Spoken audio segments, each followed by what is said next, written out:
खबर शामिल करेंगे कोटरी शहर से हमारे नुमाइंदा आसिफ हुसैन की। कोटरी सच्चल सरमस्त कॉलोनी के मोहल्ला मकीनों का कहना है कि 22 साल पानी का कोई लाइन मौजूद नहीं रहा। पीने के पानी के लिए 22 साल से हम परेशानी का सामना कर रहे हैं। उसमें सियासी लोगों की मुदाखलत है, तो इनका कहना है कि हमें यहाँ पे 22 साल से कोई लाइन नहीं दी गई है। तो आइए हम इससे बात करते हैं कि मोहल्ले वाले क्या कहते हैं इसके बारे में।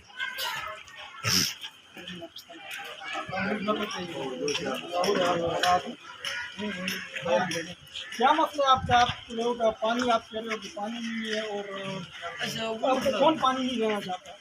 हमें आज इधर के जो नाजिम हैं, काउंसलर हैं और जो चेयरमैन वगैरह हैं, इन लोगों ने मेन लाइन से इधर मेन लाइन रोड से जा रही है, यहाँ से पानी निकाल दिया। टैंकी यहाँ हमारे 300 साढ़े 300 वहाँ से हमें लाइन नहीं दे रहे। उधर जहाँ से बस्ती पानी जा रहा है, खुदा की बस्ती में जा रहा है, दूसरी जगहों पे जा रहा है, ये टैंकी के इसमें पानी नहीं दिया जा रहा। हमें सेवरिंग सिस्टम सही नहीं दिया जा रहा है। ये पीछे आप देख सकते हैं, ये सेवरिंग सिस्टम का ये हमारी कॉलोनी की सेवरिंग सिस्टम है।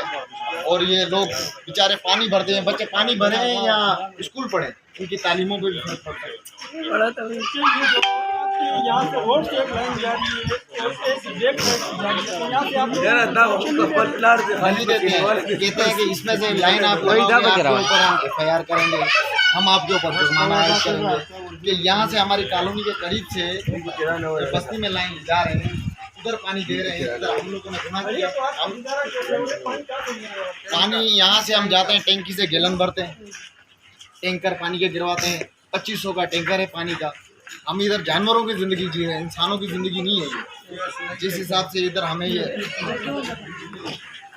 हाँ, आपको कोई मसला है? पानी का बहुत बड़ा मसला है भाई। तकरीबन हमारे गली में एक लाइन भी नहीं है और यही गैलन टैंकी से बढ़ते हैं हम और पानी यही पीते हम। और टैंकर भी 2000-2500 रुपये का टैंकर है। पानी की इतनी शदीद तकलीफ है, गवर्नमेंट से दरख्वास्त है कि पानी लगाए।